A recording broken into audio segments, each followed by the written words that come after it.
मैं जल्दी से दरवाज़ा बंद करके लेट गई थी अपने कमरे में। मुझे ऐसा लग रहा था जैसे अभी मालकिन आ जाएंगी और मुझे डांटेंगी, क्योंकि उन्हें मेरी वजह से थप्पड़ लगा था। उस वक्त भी वह मुझे गुस्से में देख रही थी। मैं परेशान हो गई। पूरी रात मुझे नींद ना आई। मैं वह लड़की थी जो बेड पर लेटते ही सो जाती थी। मुझे बार बार अपनी मालकिन का चेहरा नजर आ रहा था। वो किस कदर गुस्से में थी और उनका शौहर भी ना जाने क्या हुआ होगा, मुझे तो पता भी नहीं था। मैंने सोचा क्यों ना मैं अंदर जाकर देख के आऊं कि आखिर हुआ क्या है, पर फिर डर गई। डर की वजह से आंखें बंद कर ली, जैसे मुझे कोई देख नहीं सकेगा। अगर कोई कमरे में आया तो उसे यूं ही लगेगा मैं सो रही हूँ। उसके बाद मालकिन अक्सर मुझे कहती, मेरे साथ आकर खाना खा लो, मेरे शौहर को मत बताना, उससे अच्छा नहीं लगेगा, उसकी बीवी के साथ कोई और खाना खाता है। मुझे मजबूरी में अपनी मालकिन के साथ खाना खाना पड़ता था। नौकर ने मुझे काफ़ी बार मना किया, मालकिन के साथ खाना मत खाया करो, पर मैं तो मजबूर थी, मना नहीं कर पाती थी। और मुझे मालूम भी क्या था कि आखिर नौकर मुझे क्यों मना करता है उनके साथ खाना खाने के लिए। उसने मना करने की मुझे कभी वजह भी नहीं बताई थी, तो मैं कैसे उनको मना कर देती। इस वजह से मैं खा लेती थी। मैं कहती थी चलता है, मुझसे मालकिन मुझसे इतना प्यार करती हैं, इसके बाद मैं मालकिन से डरती भी ना। एक दिन मैं कमरे में सो रही थी, तभी अचानक मुझे किसी के चिल्लाने की आवाज़ आई। मैं जैसे ही कमरे से निकलकर घर में दाखिल हुई, मुझे अपनी मालकिन के शौहर के चिल्लाने की आवाज़ आ रही थी, जो मालकिन को ऊंची ऊंची आवाज़ में पुकार रहा था। मैं डरते हुए उनके कमरे की तरफ गई। जैसे ही मैं कमरे में दाखिल हुई, मेरे पैरों तले तो ज़मीन निकल गई। सामने मालकिन ज़मीन पर गिरी पड़ी थी, शायद वह मर चुकी थी। मैंने जल्दी से जाकर मालकिन का हाथ पकड़ लिया। मुझे डर लगने लगा। मैं मालकिन के शौहर को रोता हुआ देख रही थी, और शायद जिंदगी में पहली दफ़ा मैं किसी शौहर को बीवी के लिए रोता देख रही थी। मुझे डर लगने लगा था। मैंने मालकिन की आंखों पर हाथ रखकर आंखें बंद की। उसके शौहर ने मेरा हाथ पीछे झटक दिया। मैं वहां से उठकर अपने कमरे में आ गई। मैं बहुत डर रही थी।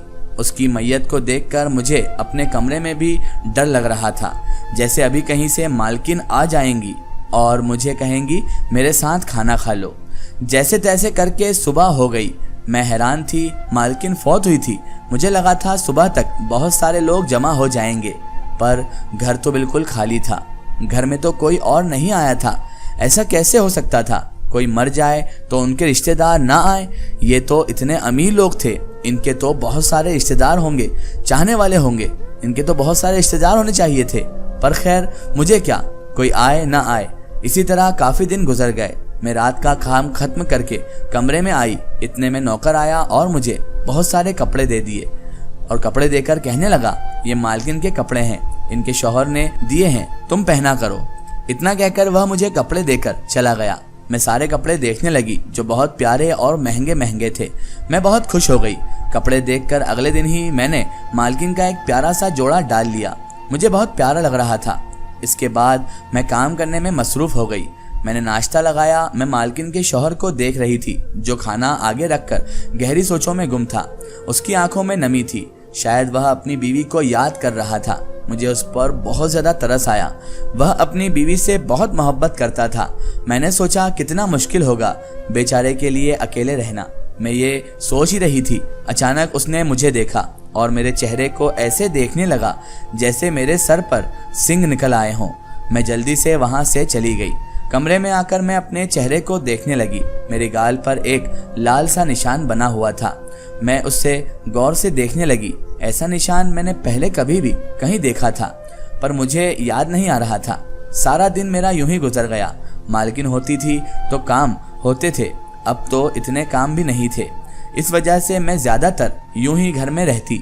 मैंने तो शुक्र अदा किया था, क्योंकि मालकिन के शौहर ने अब यूं नहीं कहा था कि अब काम नहीं होते हैं तो मैं काम छोड़ दूं, और मुझे वहां से भगाया भी नहीं था, वरना मेरे घर वालों का क्या होता, मेरे भाई बहन का क्या होता। इसीलिए मैं तो शुक्रगुजार थी कि अच्छा है मालकिन चली भी गई और काम कम भी हो गया, लेकिन फिर भी मेरे मालिक ने मुझे यहाँ से नहीं भगाया।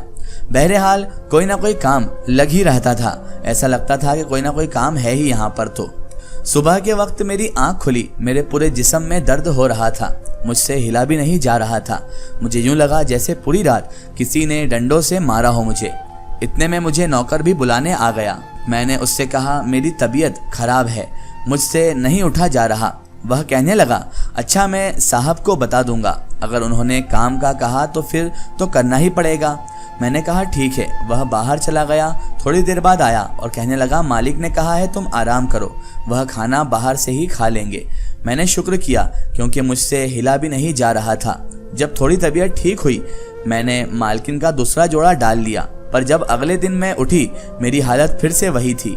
फिर से मालिक ने कहा आराम करो। एक दिन मैं रात को सोई हुई थी, मुझे यूं लगा जैसे कोई मेरे पास बैठा हो। मैंने सोए हुए ही खुश्क घूंट भरे और डरते डरते धीरे से आंख खोलकर देखा और एकदम से उठकर बैठ गई। वहां पर तो कोई भी नहीं था। मैंने सुख का सांस लिया और फिर से लेट गई। मुझे समझ नहीं आ रही थी साहब मुझे काम के लिए क्यों नहीं कहते। मैं तो सारा दिन आराम करती हूँ, क्या उन्हें मेरी बातों पर यकीन आ जाता है? मेरी तबीयत नहीं ठीक है कहती हूँ और वो काम करने से मना कर देते हैं। तभी अचानक मुझे ख्याल आया ये सब तो तब से मेरे साथ हो रहा है जब से मैंने मालकिन के कपड़े पहनने शुरू किए हैं। क्यों ना आज अपने कपड़े पहनकर देखूं। मैं अपने कपड़े पहनकर लेट गई। थोड़ी देर बाद मेरी जान निकल गई।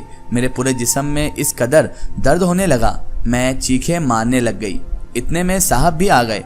उनके हाथ में कोई इंजेक्शन था जो उन्होंने मुझे लगाया और मैं दुनिया जहान से बेगाना हो गई। मेरी आंख खुली, मेरे पास मेरी माँ और मेरे बाप बहन भाई सारे मौजूद थे। मैंने अपनी माँ की तरफ सवालिया नज़रों से देखा और रोते हुए पूछा मुझे क्या हुआ है।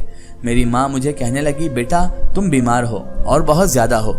जानती हो तुम्हारे साहब ने बताया है, उन्होंने तुम्हें मना किया था मालकिन के साथ कुछ भी खाना पीना नहीं है, क्योंकि तुम्हारी मालकिन को ऐसी बीमारी थी जिसमें उनके जिस्म में दर्द होती थी और बाद में वह पागल भी हो गई थी। अब वह बीमारी तुम्हें लग गई है पर इसका इलाज मुमकिन है, इस पर बहुत पैसा लगेगा। मैंने अपनी माँ की बात सुनकर उन्हें बेबस देखा। मेरी आंखें से आंसू निकल आए। मैंने रोते हुए कहा अब क्या होगा।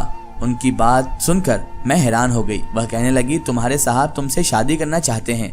उन्होंने कहा है ये बीमारी उनकी बीवी से लगी है तो इसमें सारा कसूर उनका है। वह अपनी बीवी बनाकर तुम्हारा बाहर से इलाज करवाएंगे। हम चाहते हैं तुम्हारी शादी इधर ही कर दें। मैं क्या बोल सकती थी अम्मा अब्बा के सामने।